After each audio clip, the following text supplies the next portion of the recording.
વિદ્યાર્થી મિત્રો, આવતીકાલે પરીક્ષા હોય અને આજે તમે વાંચ્યું ના તો આપણે તમે એકબીજાને એમ પૂછો છો કે કાલે પરીક્ષા છે તો આજે શું થશે.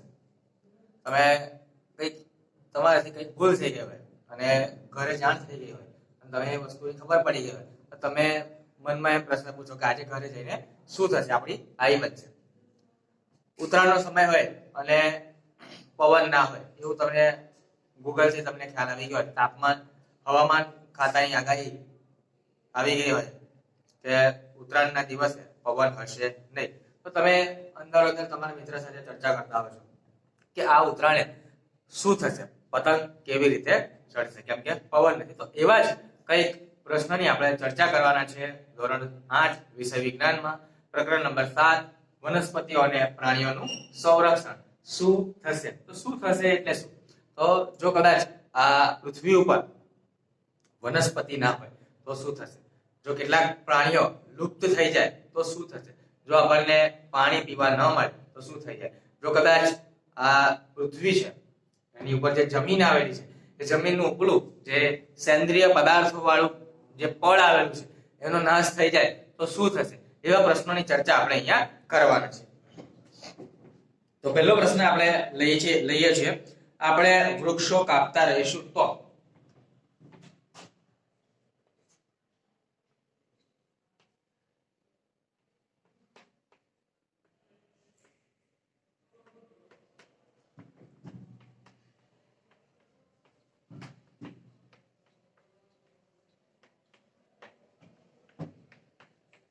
આજે શું છે? આપણે વૃક્ષો કાપતા રહીશું તો શું થશે? બરાબર, તો શું થશે આપણે જો વૃક્ષો કાપી નાખીએ? તો આ પ્રશ્નનો જવાબ તમે જાતે પણ લખી શકો છો. ઘણી બધી ચર્ચા આપણે કરી ચૂક્યા છે. તમે મૌલિક તમારા વિચારો પણ અહીંયા દર્શાવી શકો છો. જરૂરી એવું નથી કે હું જે પ્રશ્ન લખું, જે જવાબ લખું છું એ જ તમારે લખવાનો. તમે તમારી રીતે પણ આ જવાબ લખી શકો છો. કદાચ 2 વાક્ય તમે અહીંયાથી લો તો 2 વાક્ય તમારા પણ તમે ઉમેરી શકો છો. તો જો આપણે વૃક્ષો કાપતા રહીશું તો આ જે પૃથ્વી છે એકદમ ઉજ્જવળ બની જશે. આ પૃથ્વીની જે લીલોતરી છે એ લીલોતરી દૂર થઈ જશે.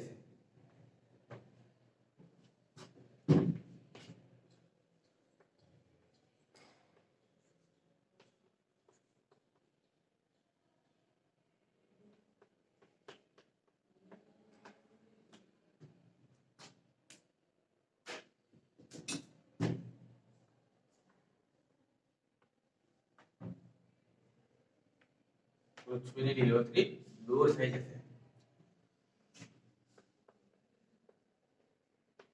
હરિયાળી ક્રાંતિનો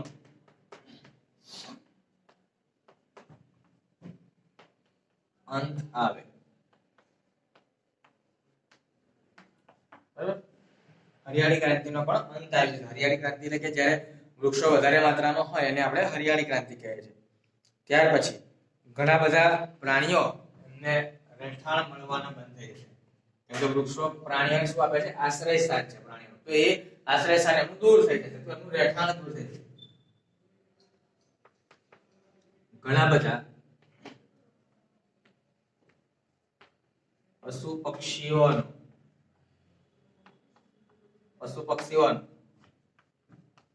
રહેઠાણ ખતમ થઈ જશે,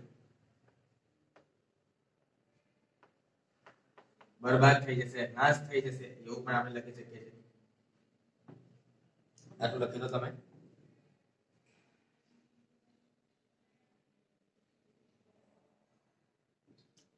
ત્યાર પછી આપણને ફળો, શાકભાજી તેમજ જંગલની જે અન્ય નિપજો છે તો અન્ય નિપજો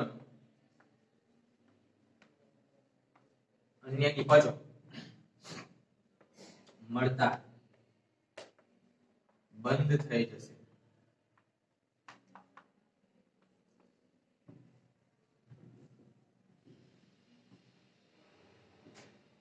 ત્યાર પછી ઓક્સિજનની માત્રામાં ઘટાડો, કાર્બન ડાયોક્સાઇડમાં વધારો. ત્યાર પછી પૂર, દુષ્કાળની પરિસ્થિતિ,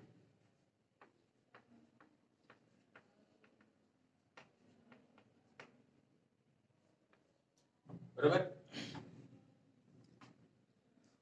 જો વૃક્ષો નહીં હોય તો ભૂમિનું ધોવાણ થશે, તો ભૂમિનું ધોવાણ,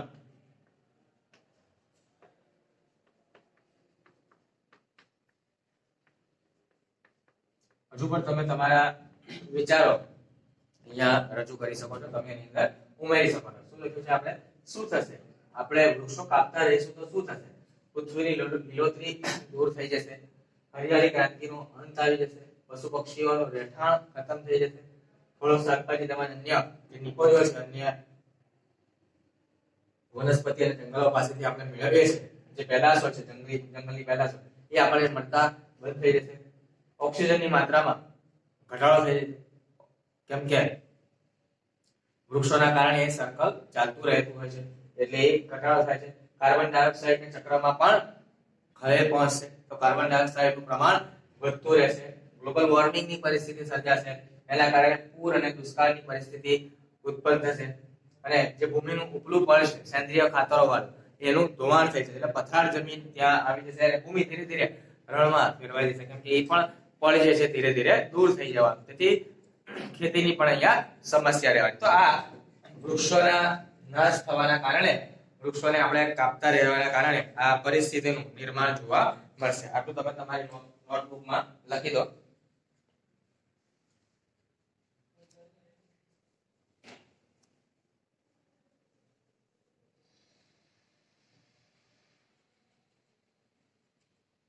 ત્યાર પછી બીજો છે પ્રશ્ન,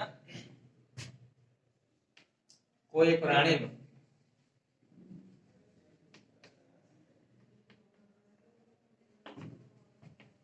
નિવાસ સ્થાન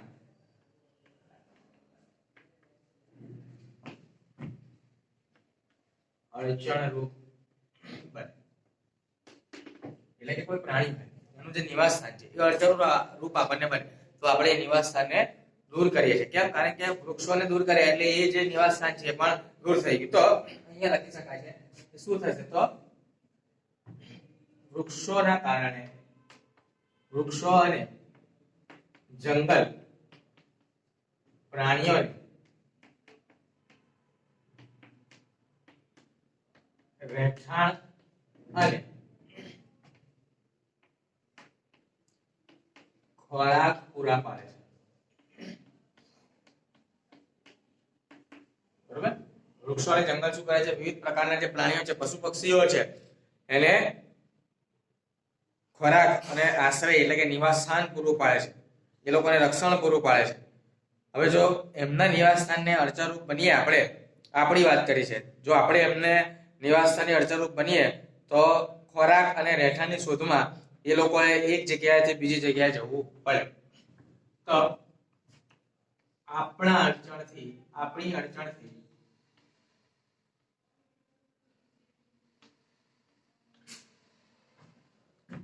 આ જંગલના પશુ પક્ષીઓને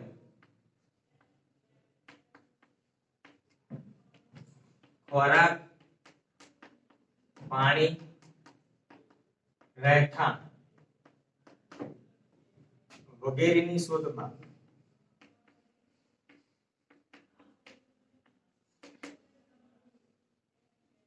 બીજી જગ્યાએ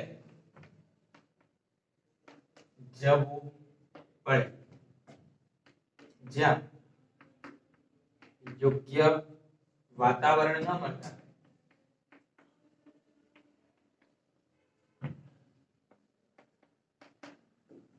તેમનું મૃત્યુ થઈ શકે છે.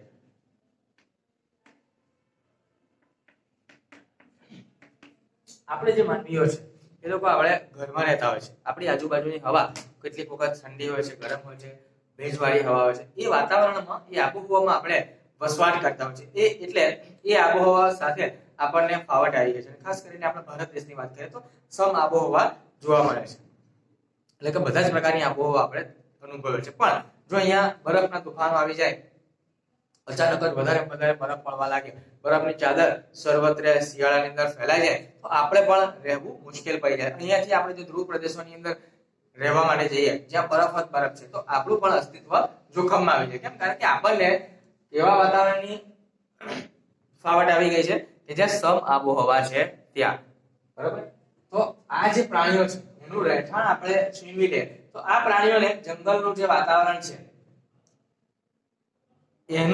એની ટેવ આવી ગઈ છે, એની ટેવ પડી ગઈ છે, એની ફાવટ આવી ગઈ છે. તો આ બધા પ્રાણીઓ ત્યાં જ વસવાટ કરતા હોય છે, એમને ત્યાં જ ગમે. જંગલનું વાતાવરણ એમને એકદમ માફક આવી ગયું છે ને એ માફક વાતાવરણમાં જો આપણે એ વૃક્ષોને કાપી નાખીશું એટલે એનું જે રહેઠાણ છે એ રહેઠાણ જો આપણે નષ્ટ કરી દઈએ તો રહેઠાણને નષ્ટ કરવાથી એ લોકોને ખોરાકની અને રહેઠાણની બંનેની તકલીફ પડશે. હવે ખોરાક એ વૃક્ષો, જ્યાં વૃક્ષો છે ત્યાંથી એ લોકો વૃક્ષોના લીધે ખોરાક મેળવતા હોય છે, વૃક્ષોમાંથી ખોરાક મેળવતા હોય છે, વૃક્ષોનો ઉપયોગ એ લોકો ખોરાક તરીકે કરતા હોય છે. કેટલાક શાકાહારી પ્રાણી આ કરે છે. હવે એ શાકાહારી પ્રાણી અને માંસાહારી પ્રાણી પોતાના ખોરાક શિકાર તરીકે ઉપયોગ કરતા હોય, શિકાર બનાવે છે. અને બંનેને પાણીની, તો જંગલની અંદર જ્યાં કોઈ જગ્યાએ પાણી જમા થયું હોય, ઝરણું હોય કે નાનું તળાવ બની ગયેલું હોય, નદી વહેતી હોય એવી જગ્યાએ એ પાણી મેળવતા હોય છે. હવે એ વાતાવરણ આખું બદલી નાખવામાં આવે, વૃક્ષોનો કાપી નાખવામાં આવે તો ખોરાક અને પાણીની શોધમાં, રહેઠાણની શોધમાં એ જે જંગલના પશુ પક્ષીઓ છે એમણે એક જગ્યાએથી બીજી જગ્યાએ સ્થળાંતર કરવું પડે છે. કદાચ બીજી જગ્યાનું વાતાવરણ કદાચ એમને અનુકૂળ ન આવે તો એમનું શું થઈ જશે?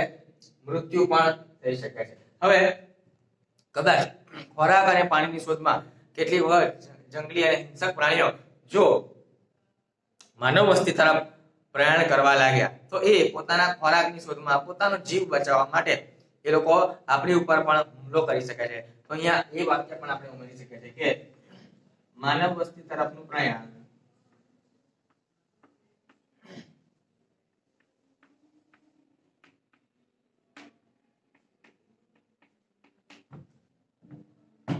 તેમના પોતાનું અને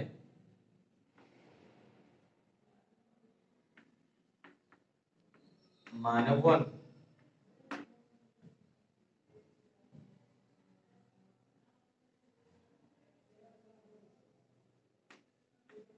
હિત, અથવા લખીએ છીએ આપણે માનવોની તેમના પોતાની અને માનવોની હિંસા તરફનું હોય છે. એટલે એ જો આ પ્રદેશમાં, માનવ વસ્તી વાળા પ્રદેશમાં જો આવી ગયા તો શું થશે?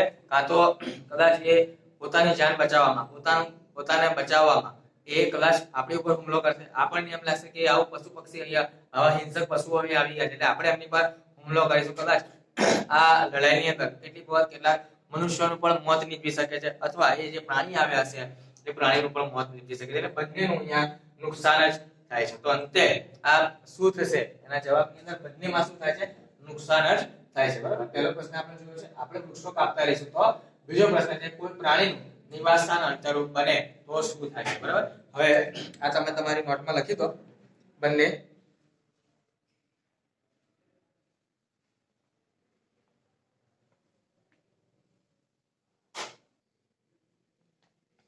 હવે આગળ શું થશે એમાં આપણે જોયું છે જો ભૂમિનું ઉપલું પડ અનાવૃત થાય તો, ત્રીજા નંબરનું છે જો ભૂમિનું ઉપલું પડ અનાવૃત થાય તો, અનાવૃત એટલે કે એની ઉપરનું જે આવરણ આવેલું છે એ તૂટી જાય એને કહેવાય અનાવૃત. તો એ અનાવૃત થાય તો કેવી રીતે થાય? તો એ બનવાનું કારણ શું છે? તો જ્યારે વૃક્ષો હોય તો વૃક્ષો શું કરે છે? પોતાની આજુબાજુની જે જમીન છે એને જકડી રાખે છે. એની ઉપર જો પાણીનો મારો આવે તો એ જમીન ત્યાંથી ખસતી નથી. પણ જો એ જગ્યાએથી જો આપણે વૃક્ષને હટાવી લઈએ તો પાણીનો માર, પવનનો માર વગેરે મારના કારણે એ જમીન છે એ ધોવાઈ જાય છે, એક જગ્યાએથી બીજી જગ્યા તરફ જતી રહે છે અને એ પછી નકામી બની જાય. તો હવે કોના કારણે થયું છે? વન નાબૂદીના કારણે. તો શું થાય છે? ભૂમિનું ઉપલું પડ અનાવૃત થાય તો કઈ પરિસ્થિતિ આવે? તો પથરાળ ખડકો વાળી જમીન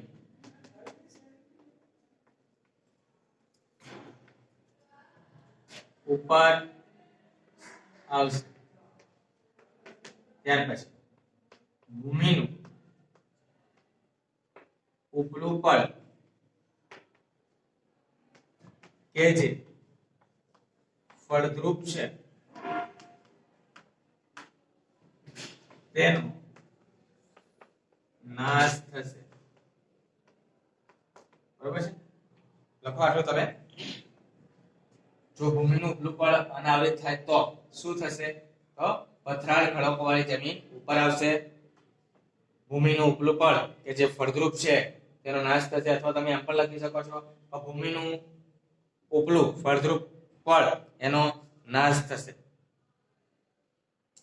તો આ ફળદ્રુપ પડનો નાશ થવાથી ભૂમિમાં સેન્દ્રિય પદાર્થનો ઘટાડો થાય છે.